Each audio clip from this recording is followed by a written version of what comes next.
Vamos para outro ponto de polêmica. Entregar os filhotes logo que eles nascem, antes de você ter qualquer vínculo. Você acha que isso é uma opção?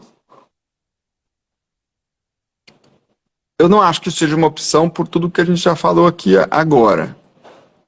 Primeiro, porque a opção que eu tenho hoje seria entregar para os órgãos ambientais, porque nem para um projeto de reintrodução à natureza eu poderia, porque esses projetos eles exigem uma legalidade da ave, ou seja, se a ave não está legal, nem poderia fazer isso. Então, entregar para os órgãos ambientais não é uma opção. Hoje não é uma opção. Para um projeto de reintrodução à natureza, poderia ser uma opção.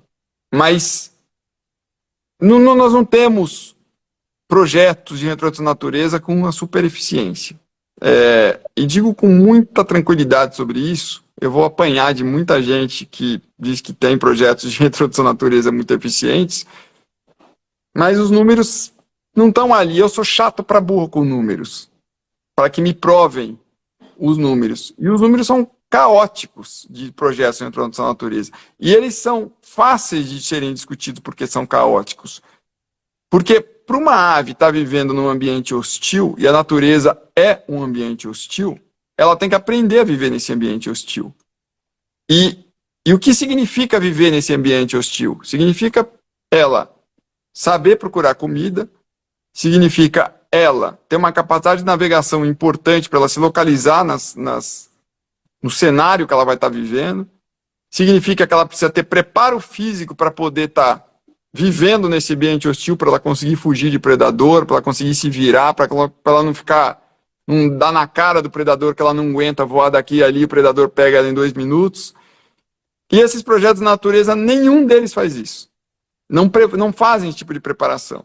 Eles simplesmente colocam a ave dentro de um super hiper viveirão, num ambiente onde elas eventualmente vai estar soltura, deixam ela lá por tempos e tempos, entendem que ela já se adaptou naquele clima, aquele cenário ali do lado, abrem a porta e deixam a ave sair.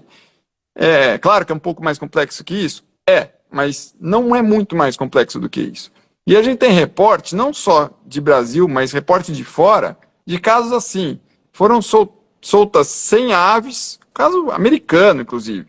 100 aves, dessas 100 aves, 85, 90 morreram, e as outras 10 eles desistiram de entender o que aconteceu com as outras 10.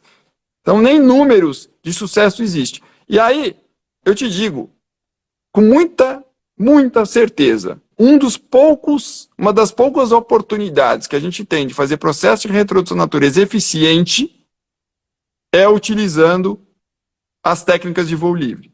Onde as técnicas de voo livre, a ave aprende a ter o senso dela de navegação resgatado, ela vai ter o preparo físico dela aprimorado, ela vai ter habilidade de voo desenvolvida, ela vai aprender a ter uma condição de forrajamento importante, e aí ela pode estar preparada para criar ali uma família que se desenvolva num ambiente que venha a ser hostil. O Chris Beardall, o mestre do voo livre no mundo, tem essa convicção, ele tem projeto sendo desenvolvido nos Estados Unidos com este conceito, e é onde eu entendo que aí sim a gente pode ter uma luz no fim do túnel e uma reintrodução à natureza importante. Discuto reintrodução à natureza com a Irene Paperback, ela tem um enorme piano nas costas dela em relação aos papagaios do Congo, porque ela entende que um dos motivos do grande tráfico internacional de papagaio do Congo foi por culpa dela, por conta da fama que o Alex ganhou e posteriormente do Griffin. E hoje os papagaios do Congo estão condenados no mundo, na opinião dela, irreversível, de forma irreversível. Ela acha que é uma extinção irreversível. E ela estuda muito como poderia fazer uma reintrodução dos papagaios do Congo. Inclusive, tem um conceito ali do próprio comportamento dos macacos, como que os macacos são reintroduzidos na natureza, que forma que eles fazem isso. Com o papagaio do Congo tem um comportamento muito semelhante, ela entende que pudesse ser um caminho também, e nós discutimos isso. Então não é fácil a reintrodução na natureza, é muito complicado. Então, eu não tenho hoje uma opção dessa que você me deu. Ah, você teria uma opção, mesmo que ele não tivesse criado um vínculo com você? Não, para mim, a melhor opção que ele tem hoje é ficar comigo. Ou, na pior das hipóteses, eu ter esse direito de escolha, de eu saber que caminho melhor eu pudesse dar para eles ali, dentro dessa regrinha que eu falei, tendo que provar, porque o meu discernimento pode ser diferente do seu, pode ser diferente do vizinho. Então, o que é bom para mim pode não ser bom para você, ou pode ser ruim pro terceiro. Mas tendo uns requisitos mínimos, que são as condições para você poder ter tua ave na tua casa e legalizá-la dessa forma, ou doar, aí você já passa a não ter mais a coisa subjetiva, né? Você passa para coisa mais objetiva. Não é uma opção, essa que você me disse. A IBRAF colocou, mas vocês acham que o projeto Ararinhas Azuis e o do Mutum do Alagoas não é eficiente? Eu vou responder e o que eu penso, aí você dá a sua. IBRAF, a questão da Ararinha Azul, a gente não tem números ainda sobre a Ararinha Azul. Se tem a boa vontade, se conseguiu as matrizes, né, a importância da criação particular, que as matrizes que existiam no mundo de criação particular, na natureza não tinha mais, vieram para o Brasil e está nessa fase de processo. A gente não tem, o que eu entendo, o que Catelli fala, e também é o que eu penso, é que não se tem números. A gente não tem números ainda, sabe? A gente ouve muito falar de projeto de reintrodução, soltou tantas aves, mas você não tem números depois de tantos anos do que aconteceu com essa população. Quantos sobreviveram, quanto tempo sobreviveram, conseguiram reproduzir, como é que está a população daquele local, a coisa está evoluindo, tá, mas a gente está falando de hoje, de agora. É claro que existem projetos sérios que eles estão estudando, falta essa parte de ensinar as técnicas aí, que seria muito importante, as técnicas de voo livre, de ensinar mesmo a eles ficarem naquele ambiente, né?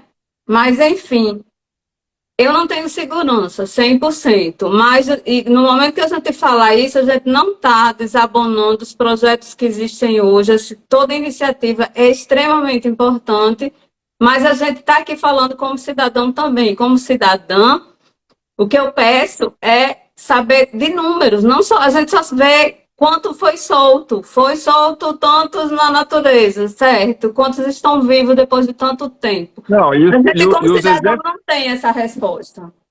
E os exemplos que têm algum número mais efetivo são ruins. Os números são ruins. Ah, mas você é contra projetos de introdução? De jeito nenhum. Eu sou completamente a favor, estou disposto a ajudar no que puder, estou aberto a escutar quem me contradiz disso e dizer que tem números sim, que me mostrem os números, que me mostrem como estão fazendo as questões. Lembrando que as aves também são diferentes, né? Uma reintrodução na natureza de um papagaio à estiva não é exatamente a mesma de Mararajuba, de um papagaio do Congo. As coisas não são iguais para todo mundo. Então é complexa a coisa. E ela depende de muita coisa. E como, para mim, esses aspectos de natureza, como o ambiente na natureza é um ambiente hostil, eles vão estar num ambiente hostil, para mim é muito óbvio de que se eles não souberem, não aprenderem a viver nesse ambiente hostil antes, eles vão ter problema. Então, para você ter ideia, para o Chris Beardall conseguir aprovar nos Estados Unidos este projeto de utilizar as técnicas de voo livre, ele tem que passar por várias gerações. Então, ele preparou, suponhamos, 10 aves para estarem prontas para viver o at liberty. Ou seja, as aves vivem o tempo todo numa área externa, aprenderam a voltar para casa, aprenderam a adquirir preparo físico, habilidade de voo, capacidade de navegação, etc, etc, etc. Ok, essas aves estão prontas para dormir fora de casa. Elas dormem fora de casa, mas ele está ali próximo, monitorando. Então, a ideia é você fazer este preparação de um et liberty na região onde se pretende fazer a soltura, com ali um tutor ali monitorando, e ela vai ter uma tendência de uma reprodução já na vida silvestre. Aí os filhotes que vão nascer na vida silvestre é outra etapa. Será que vai conseguir fazer a postura direito, chocar direito, alimentar direito, etc, etc, etc. Aí se essa turminha que nascer, ela já vai ter uma tendência de seguir os pais ali, porque os pais já vão ter um preparo no voo livre adequado para poder estar vivendo ali naquela condição. E aí esses filhotes têm uma tendência de criarem uma família e de reproduzirem, etc. Então, para ele conseguir aprovar esse plano, algumas gerações têm que ser, não me lembro agora quantas, mas algumas gerações têm que nascer a partir daquele primeiro casal ali que foi feito a preparação para o voo livre. Aí ele prova que o conceito funciona. Ele está nesse processo hoje. E aí sim eu acredito nessa questão. O próprio projeto da Ararinha Azul foi muito questionado aqui. Se o jeito que eles vão fazer ali vai ser uma tragédia ou vai funcionar. Você pode até dar sorte. Você foi lá e eles sobreviveram, não morreram por ataque de predador, conseguiram se virar ali, de tantas, algumas viveram e deu certo. Mas ainda precisa ser muito aprimorado isso, muito investimento precisa ser feito. Esse pessoal de projeto de reintrodução, especialmente os privados ali, são gente que tá querendo fazer a coisa acontecer mesmo. É gente de valor que está ali. Mas eu acho que ainda não é uma realidade. E quando a gente fala que a coisa é toda contraditória, as calopsitas não têm esse controle. Mas calopsita não é um invasor do meio ambiente. Não é invasor do meio ambiente, mas ela pode ter uma superpopulação em casa e ninguém fala nada, porque a calopsita ela é liberada, certo? Você pode ter, você não precisa ter regulamentação nenhuma em cima dela. E reproduz como um coelho, né? A calopsita reproduz pra caramba e não existe preocupação nenhuma com a qualidade de vida da calopsita, que nasce a 3x4. Aí uma ararajuba, que tem uma dificuldade de nascer, está em extinção. Está na portaria, se não me engano, 444, que é uma ave vulnerável. Está no CITES One, que é uma ave em extinção. Aí não pode. Mas você restringiria 100% de tudo? Não. Eu acho que existe, talvez, que você regulamentar com restrições para determinado tipo de espécie é uma norma, para outras outra, coisa que não é complicado de se fazer, porque já tem isso hoje, já existem restrições, tem algumas aves que têm determinadas proibições, outras que não têm, só vontade política, o que precisa é vontade política, só, mais nada.